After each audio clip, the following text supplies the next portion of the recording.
चलिए जानते हैं आज देश और दुनिया की सिलेक्टेड काम की और महत्वपूर्ण 25 बड़ी खबरों को सिर्फ 10 मिनट में। पर अभी तक आपने इस वीडियो को लाइक नहीं किया है तो लाइक कर दें और इस चैनल को सब्सक्राइब भी कर लीजिए। दिल्ली की एयर क्वालिटी पर सुप्रीम कोर्ट बोला हालात इमरजेंसी जैसे हो गए। सरकार की दलील 10,000 फैक्ट्रियां बंद करने को कहा। कोर्ट ने कहा आपका काम कागजों में है। जी हां दोस्तों, सुप्रीम कोर्ट में शुक्रवार को दिल्ली प्रदूषण मामले में सुनवाई हुई। पराली जलाने के खिलाफ प्रभावी कार्रवाई न करने को लेकर कोर्ट ने commission for air quality management को फटकार लगाई है। कोर्ट ने कहा कि प्रदूषण की वजह से इमरजेंसी जैसे हालात हैं। CAQM से पूछा गया कि पराली जलाने में क्या कोई कमी आई है, आप पराली जलाने के खिलाफ प्रभावी कार्रवाई क्यों नहीं कर रहे हैं, लगातार बैठकें क्यों नहीं हो रही, आपकी कार्यवाही केवल कागज पर है और आप मूक दर्शक हैं। अगर आप यह मैसेज नहीं देते हैं कि कानून का उल्लंघन करने पर कड़ी कार्रवाई की जाएगी तो ये प्रावधान केवल कागजों पर ही रह जाएंगे। दरअसल दोस्तों, आपकी जानकारी के लिए बता दें, जैसे ही सर्दियों का सीजन आने लगता है, धान की पराली जलती है तो राजधानी दिल्ली का माहौल एक गैस चैम्बर के जैसा हो जाता है। चलिए दोस्तों, जान लेते हैं अगली खबर।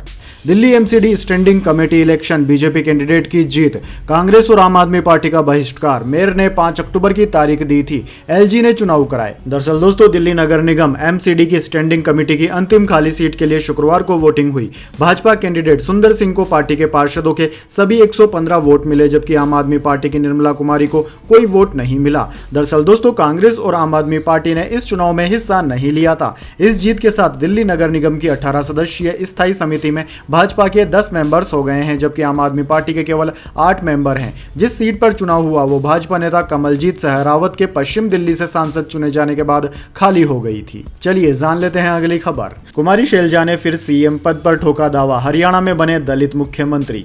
जी हां दोस्तों, हरियाणा में कांग्रेस सत्ता में वापसी के लिए पूरा जोर लगा रही है। इसी बीच दोस्तों, कांग्रेस की सांसद कुमारी शैलजा ने कहा है कि कांग्रेस में दलित समाज का CM हो सकता है। दलित समाज की यह मांग भी है। समय के मुताबिक बदलाव भी आता है। राहुल गांधी भी दलित समाज को आगे लाना चाहते हैं। कांग्रेस के CM चेहरे का चयन हाईकमान करेगा। दरअसल दोस्तों, सिरसा से सांसद शैलजा ने शुक्रवार को कंताउली में प्रचार किया। उन्होंने कांग्रेस उम्मीदवार शिशपाल कहरावाल के पक्ष में जनसभा की। इस दौरान मीडिया से बातचीत में उन्होंने कहा कि हरियाणा में बीजेपी का सफाया हो चुका है, कांग्रेस बहुमत से सरकार बना रही है। उन्होंने कहा कि मेरे खून में कांग्रेस है, मरते दम तक कांग्रेस में ही रहूंगी। बीजेपी इस तरह के हथकंडे अपनाती है, लोग बीजेपी की कुनीतियों से तंग आ चुके हैं। चलिए आगे बढ़ते हैं। रेलवे ने कर दिया इंतजाम, इस बार छठ और दिवाली पर सबको मिलेगा कंफर्म टिकट। यूपी बिहार के लिए चलेगी स्पेशल वंदे भारत ट्रेनें।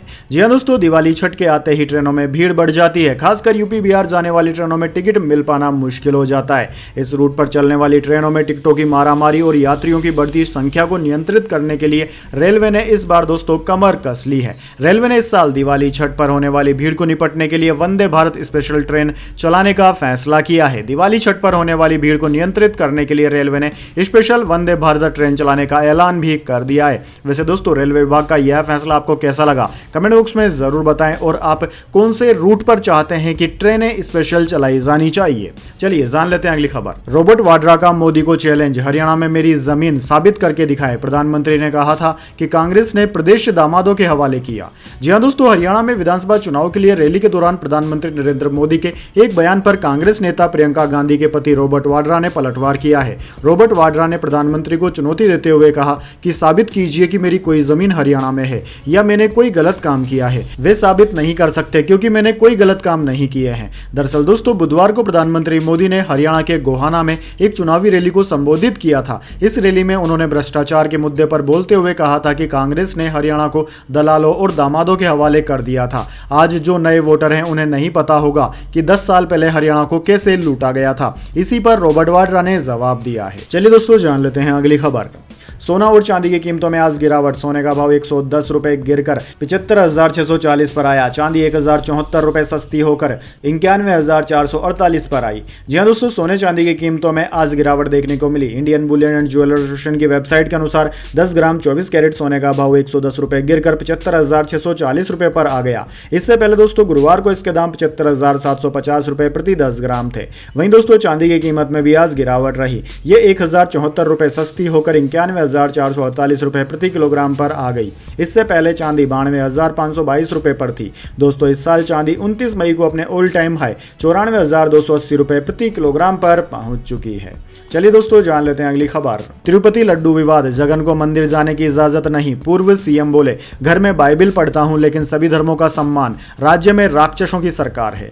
जी हां दोस्तों, आंध्र प्रदेश के पूर्व सीएम जगन मोहन रेड्डी ने तिरुपति का दौरा कैंसिल कर दिया है। जगन रेड्डी ने कहा कि पुलिस ने मंदिर यात्रा को लेकर राज्य भर के वाईएसआरसीपी नेताओं को नोटिस जारी किया है। नोटिस में कहा गया है कि हमें तिरुमला मंदिर जाने की इजाजत नहीं है, राज्य में राक्षसों का राज जारी है। जगन कल यानी कि 28 सितंबर को तिरुपति के भगवान वेंकटेश्वर मंदिर में विशेष अनुष्ठान करने वाले थे। इधर दोस्तों आंध्र प्रदेश सरकार की बनाई कुल 9 सदस्यीय वाली एसआईटी ने तिरुपति के प्रसादम में एनिमल फैट पाए जाने के मामले की जांच शुरू कर दी है। एसआईटी को गुंटूर रेंज के आईजी सर्वश्रेष्ठ त्रिपाठी लीड कर रहे हैं। चलिए दोस्तों जान लेते हैं अगली खबर। बड़ा दावा, पेट्रोल डीजल 2 से 3 रुपए सस्ता हो सकता है। मार्च से कच्चे तेल की कीमत 12% घटी, तेल कंपनियां 1 लीटर पर 15 रुपए तक कमा रही। जी हां दोस्तों, देश में पेट्रोल डीजल के दाम 2 से 3 रुपए प्रति लीटर तक कम हो सकते हैं। मार्च से अब तक कच्चे तेल की कीमतें 12% तक कम हुई है, जिसके कारण ऑयल मार्केटिंग और रिफाइनरिंग कंपनियों का मार्जिन बढ़ा है। ऐसे में पेट्रोल डीजल के दाम में कटौती की गुंजाइश है। रेटिंग एजेंसी इनकरा की रिपोर्ट के मुताबिक भारत में इंपोर्ट होने वाले क्रूड ऑयल की एवरेज कीमत इसी महीने कम होकर $74 प्रति बैरल पर आ गई है। मार्च में इनके दाम 83 से $84 प्रति बैरल थे। आखिरी बार मार्च में ही पेट्रोल डीजल की कीमतें 2 रुपए प्रति लीटर तक घटाई गई थी। चलिए दोस्तों जान लेते हैं अगली खबर। सीएम सिद्धारमैया के खिलाफ लैंड स्कैम में एफआईआर, स्पेशल कोर्ट ने लोकायुक्त को कार्रवाई के निर्देश दिए थे। हाई कोर्ट ने भी जांच करने को कहा था। जी हां दोस्तों, कर्नाटक सीएम सिद्धारमैया के खिलाफ लोकायुक्त पुलिस ने शुक्रवार 27 सितंबर को मैसूरू शहरी विकास प्राधिकरण घोटाले मामले में एफआईआर दर्ज कर ली है। कर्नाटक के एक स्पेशल कोर्ट ने लोकायुक्त टीम को जांच का जिम्मा सौंपा है। दरअसल दोस्तों, कर्नाटक गवर्नर थावर चंद गहलोत ने 16 अगस्त को इस घोटाले में सिद्धारमैया के खिलाफ जांच के आदेश दिए थे। सिद्धारमैया इसके खिलाफ हाई कोर्ट गए, लेकिन 24 सितंबर को अदालत ने भी कहा कि जांच का आदेश सही है, यह होनी चाहिए। चलिए दोस्तों जान लेते हैं अगली खबर। उत्तर प्रदेश में स्कूल की तरक्की के लिए बच्चे की हत्या, मालिक का तांत्रिक पिता गिरफ्तार, शव को कार में डालकर ठिकाने लगाने जा रहा था। जी हां दोस्तों, यूपी के हाथरस में एक स्कूल की तरक्की के लिए 11 साल के छात्र की हत्या करने का मामला सामने आया है। पुलिस के मुताबिक स्कूल के मैनेजर, स्कूल मालिक के पिता ने इस वारदात को अंजाम दिया। मैनेजर का पिता तांत्रिक है, उसका मानना था कि बच्चे की बलि देने से स्कूल की तरक्की होगी। चलिए दोस्तों जान लेते हैं अगली खबर। आधार कार्ड और पैन कार्ड यूजर्स के हित में सरकार का बड़ा फैसला, ब्लॉक कर दी कई सारी वेबसाइटें। जी हां दोस्तों, केंद्र सरकार ने एक बड़ा फैसला लेते हुए भारतीय नागरिकों के आधार और पैन कार्ड डिटेल समेत संवेदनशील व्यक्तिगत पहचान योग्य जानकारी को उजागर करने वाली कुछ वेबसाइट्स को ब्लॉक कर दिया है। सरकार की ओर से आधिकारिक बयान में यह जानकारी दी गई है। इलेक्ट्रॉनिक्स और सूचना प्रौद्योगिकी मंत्रालय के तहत संचालित भारतीय कंप्यूटर आपातकालीन प्रक्रिया दल CRT इन ने वेबसाइट में सुरक्षा खामियां पाई थी। इसके बाद सरकार ने इन वेबसाइट्स को ब्लॉक करने का कदम उठाया है। चलिए दोस्तों जान लेते हैं अगली खबर। अमित शाह बोले हर अग्निवीर को पेंशन वाली नौकरी देंगे। हरियाणा की कांग्रेस सरकार में डीलर दलाल दामाद की 3D काम करती थी, आरक्षण खत्म नहीं होने देंगे। जी हां दोस्तों, हरियाणा चुनाव को लेकर केंद्रीय गृह मंत्री अमित शाह ने शुक्रवार को 3 रैलियां की। रेवाड़ी में पहली रैली में शाह ने कहा कि सेना में भर्ती होने वाले हर अग्निवीर को पेंशन वाली नौकरी देंगे। कांग्रेस वाले सेना का सम्मान नहीं करते हैं। कांग्रेस ने सेनाध्यक्ष को गुंडा कहा था। अमित शाह ने आगे कहा कि हरियाणा में कांग्रेस सरकार में डीलर दलाल नियुक्ति पत्र देते थे। चलिए दोस्तों जान लेते हैं अगली बड़ी खबर। कानपुर टेस्ट के पहले दिन बांग्लादेश 107 रन 3 विकेट के नुकसान पर, बारिश के कारण 35 ओवर ही फेंके गए। आकाशदीप ने 2 विकेट लिए। जी हां दोस्तों, बांग्लादेश ने भारत के खिलाफ खेले जा रहे दूसरे मुकाबले के पहले दिन 3 विकेट खोकर 107 रन बना लिए। शुक्रवार को मुकाबले के पहले दिन कानपुर में तेज बारिश के कारण खेल जल्दी खत्म कर दिया गया। सिर्फ 35 ओवर का ही खेल हो सका। दरअसल दोस्तों आपको बता दें, एक दिन में 90 ओवर फेंके जाते हैं। खराब रोशनी के कारण दूसरे सेशन के दौरान खेल रोक दिया गया था। फिर कुछ देर बाद बारिश भी शुरू हो गई। इसके बाद स्टंप्स कर दिया गया। मोमिनल उल हक 40 और मुशफिकुर रहीम 6 रन बनाकर नॉट आउट लौटे। चलिए दोस्तों जान लेते हैं अगली खबर। तारक मेहता मेकर्स पर भड़की पलक सिंधवानी, मानसिक प्रताड़ना का लगाया आरोप, बोली शो छोड़ने नहीं दे रहे।